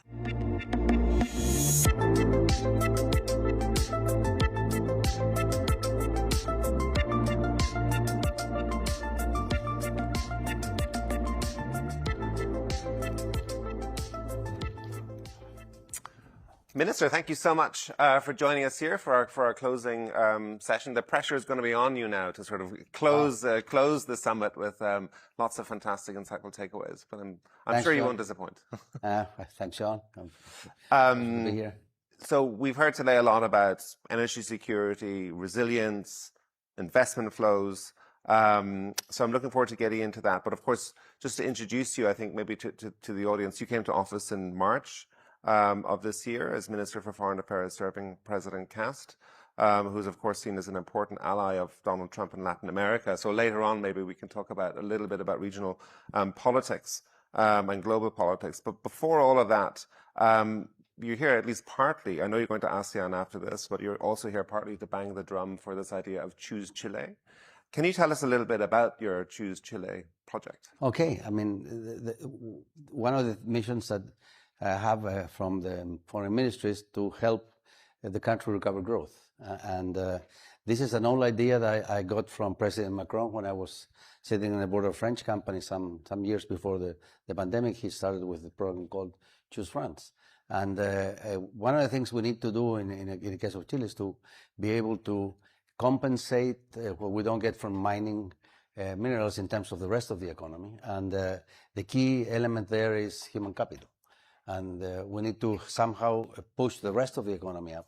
And the idea that popped in my mind was, why don't we borrow this concept that the French had designed to invite investors, and not only investors, but also people, to go to Chile and see whether they can operate out of there, either their industrial or businesses, but also the professions. So if we can get people to choose Chile, maybe we can compensate for what we're not getting out of critical minerals. We have a little bit of the Dutch disease in our country for some time. We used to grow at rates well above the average world growth rates, 5, 6, 7%. Today we are below that.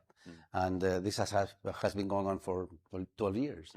And one of the things that we wanted to do coming into office was to go back to where we used to be. And that we need help. We need human capital, basically. We're going to generate it over time through education, but that's not enough. And that's the whole concept behind Chile.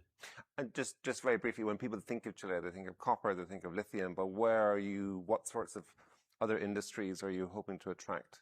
Well, we have other industries already in the country. We're very, very large fruit exporters, also paper and pulp, fish, salmon. I'm probably sure some of the people in the audience have tried Chilean salmon. We compete with Norway there. It's a very unique thing about Chile. Not many places in the world can do that. But still, this is not enough. And that's why we came up with this idea. We need to... the spillovers of the industries that we have developed are not enough for the rest of the economy. Just to give you an idea, I mean, the way the mining industry works is you grab workers from all over the place, you take them into Antofagasta, they fly in, they pick up a bus, they go to the mining camps, they stay there for 10 days and go back home 10 days later, just to return a week after that. So the spillover or the other industries that have to benefit from this development are not getting enough. So what we need to do is to bring more talent, and so that we can add, what you would say, value added to what we're doing, downstream investments that will allow us to not only do what we're doing, but more.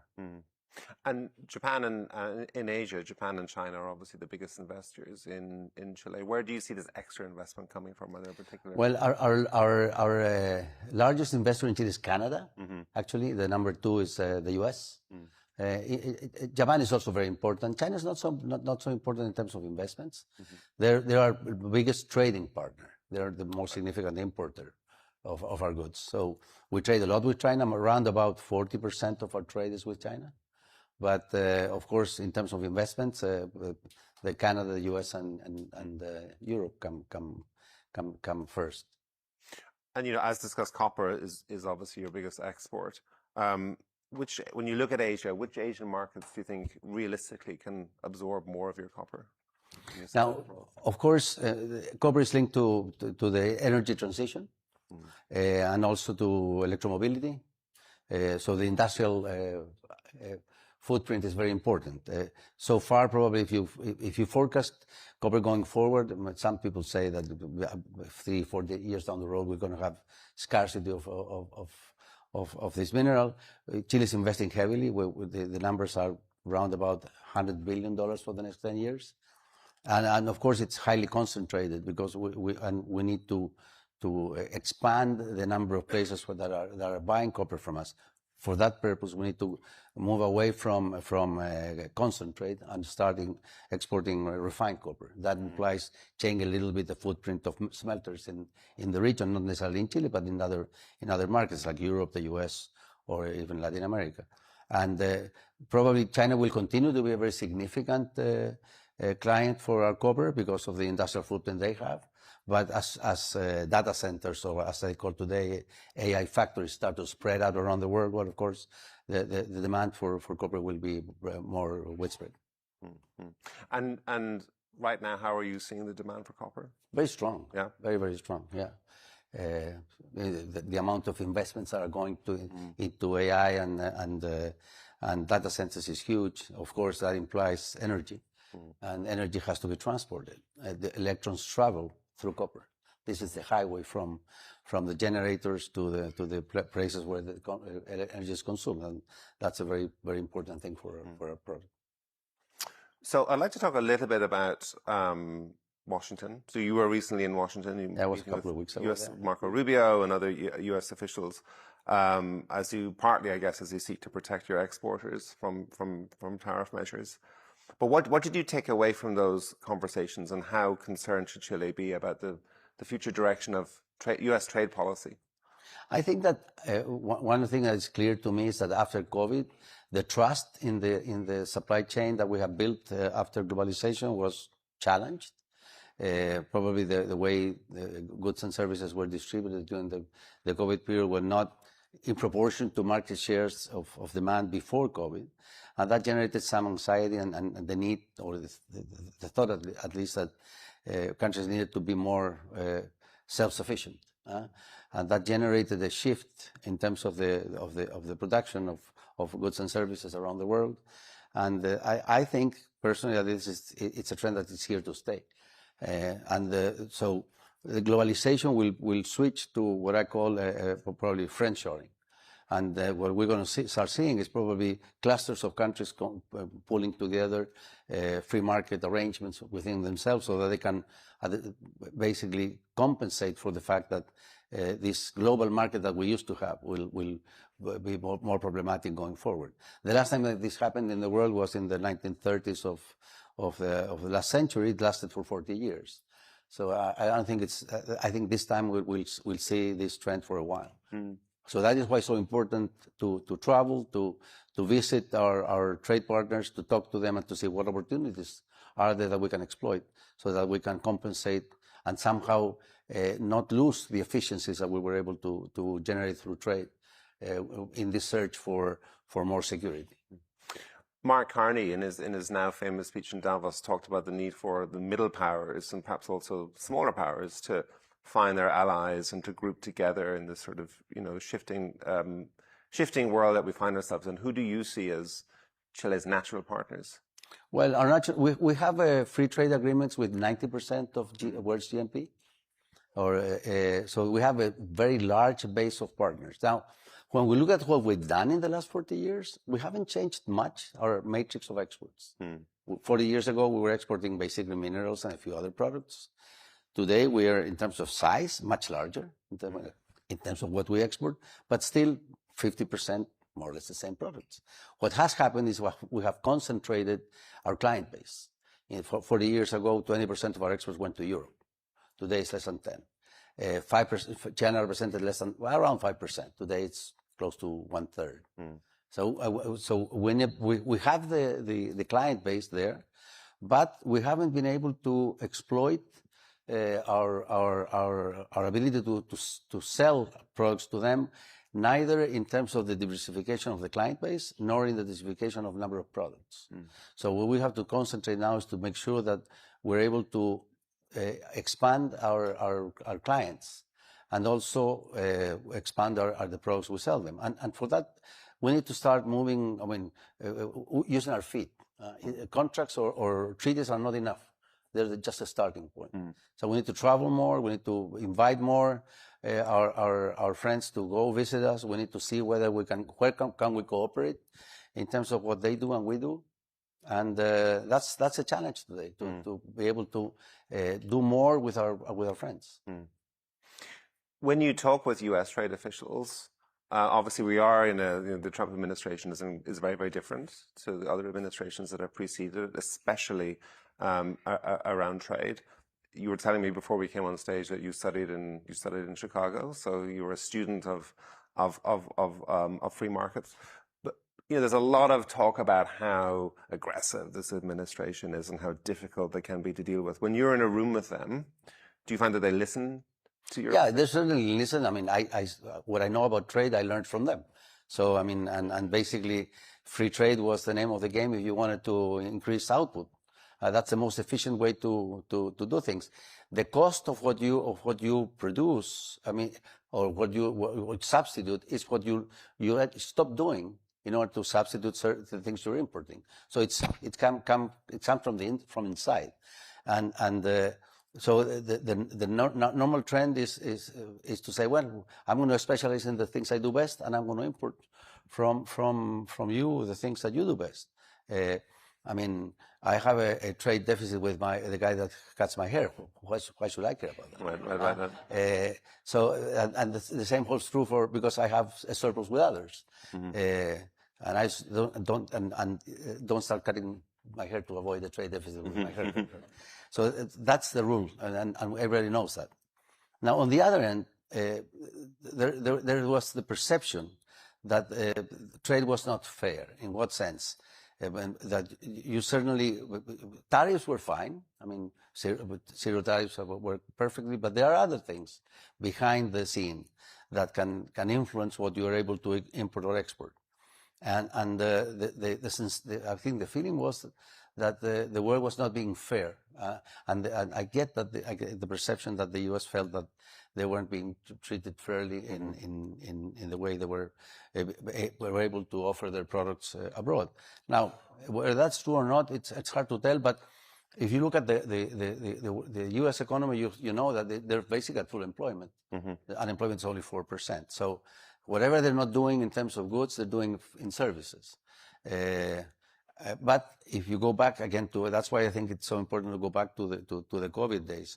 If you go back to the COVID days, probably the sensation that was generated there is that if you weren't able to manufacture at home what you needed in a crisis, you were vulnerable. And that's there to stay for a while. And I think that to some extent what we're living now is precisely the sensation that countries need to be, or big countries need to be secure in terms of what they can produce for themselves. Now, when you have smaller size countries like Chile or Singapore, we cannot do everything. So this is why it's so, with the same logic, it's so important to generate coalitions of countries or markets that can help themselves and can decide what are we going to do ourselves and what are we going to import from you. But on one condition: if something bad happens, that I'm going to fairly sell to you what you have been buying from me, and you're going to supply to me what I've been buying from you. We're going to keep the rules of the game, even though we may face a difficult time. So I think that's something that you can work out in smaller groups. And we have, of course, several trade agreements and within the group, within different groups of the Pacific, for example. And this is something that we have to sit down and talk so that we can substitute in a way we're going to lose by this shift away from globalization. I've got one more question for you on your sort of discussions with Washington. I mean, are you actively looking for exemptions or carve-outs or a broader bilateral understanding with the U.S.? Well, of course, there is a close relationship, between the two countries, and the two presidents, share have some similarities in terms of. Well, we have a trade agreement with the U.S., and that, as they have with others, this thing is being renegotiated on this new scenario, and we have to sit down and discuss how we're going to get out of this issue. Let me give you an example of things that happen, and sometimes the devil is in the details. We export chicken to the U.S., but we import chicken from the U.S. as well, and we have a trade equilibrium in chicken. Because they like to eat the breast and we like to eat the legs. And more or less we export to them as many kilos of breast as we import from them kilos of legs. I mean, what sense does it make? Shouldn't we have zero tariff for that? I think we should. And it's a true story, by the way. These are kind of things that we have to look at. Or for another example, they eat fruit and we produce fruit, but we're off season with what they produce. Again, that's a win-win for us and for them. So there are lots of details, and we can eventually sit down and talk about them and make sure that we can still benefit from trade. So we can continue eating the chicken legs, and they can continue eating the breast legs. I didn't expect to be talking about chicken diplomacy here on stage, but it is what it is. We live in strange times. We're coming close to the end of our time. But you mentioned earlier, China, of course, is your biggest trading partner. You also have this very important strategic political relationship with the United States. How is Chile managing that juggling act? And how do you plan to manage that juggling act? Well, we have to, again, we're a small country. We have to export to everybody. We trade with everybody. We have to be friends with everybody. And we don't have to choose. They're complementary. And we want to continue doing business with both of them. China is very important for us in terms of exporting goods and minerals. They're also very important in supplying to us a lot of goods that are basically very convenient for us. The U.S., on the other hand, is a very important strategic partner. We import from them lots of services. We export to them lots of goods, and we need them both. So that's the way we're going to develop ourselves. We're going to trade with everybody. You said you don't have to choose, but have there been any moments where you felt like you're being forced to choose, or one of those powers is going to force you to choose? No, we haven't felt that way. And of course, the art of negotiation sometimes implies that you bluff. But well, we can play poker as well. And one important thing to keep in mind is that negotiating is not the art of giving arguments, but the art of building up options. And that's where it's very important for us to expand our client base. As I was telling you, if you go 40 years down the road, we were exporting to a larger base than we are today. So we have to expand our client base. That's Michael Porter 101. I mean, diversify your client base. And we're working hard to do that. We went to India, I mean, like a month ago. We started conversations with them. We're negotiating a free trade agreement with India. We're talking to all of our neighbors to expand to modernize and expand our free trade agreements with them. But now talking specifically on things that can happen. And this is a very important element so that we're not pressured to accept the idea that we have to choose. So it's the art of the deal. We have to be there every day, and very importantly, working with the private sector. They come with us to the trips, and they sit on the table. They talk to their potential clients. So, for example, we were in Indonesia yesterday. We went to visit a salmon importer with one of the Chilean producers. And that's the kind of thing we're doing. We're using our feet to solve the problem. Salmon, chicken, there's more to Chile than copper, obviously. So. Exactly, correct. But probably the one thing we want to do is move into the digital era. AI is very important. We're getting a significant investment in data centers and things like that. But that salmon and chicken will continue to be important. Good. All right, Minister, thank you so much for joining us today. Thank you. Thank you all.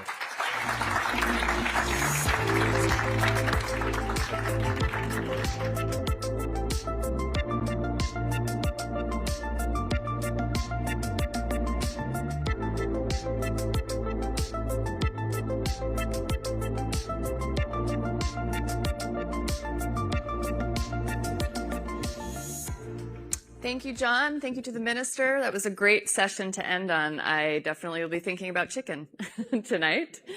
Speaking of, we have our closing reception now, so we invite all of you to join us outside. On top of that, too, we also, I'm sorry, before I go into the reception, I do want to also thank one more time our summit advisor, Bangkok Bank, and our participating sponsor, Burrito Renewables, for making this summit possible. I also do want to thank all of today's speakers for their time, and then all of you for your time and being with us all day. We really appreciate it. There are a couple of other things that are happening besides just the reception. So in case you have pre-signed up for our debrief, that is happening over here in the room over here, which is Clover 4 and 5.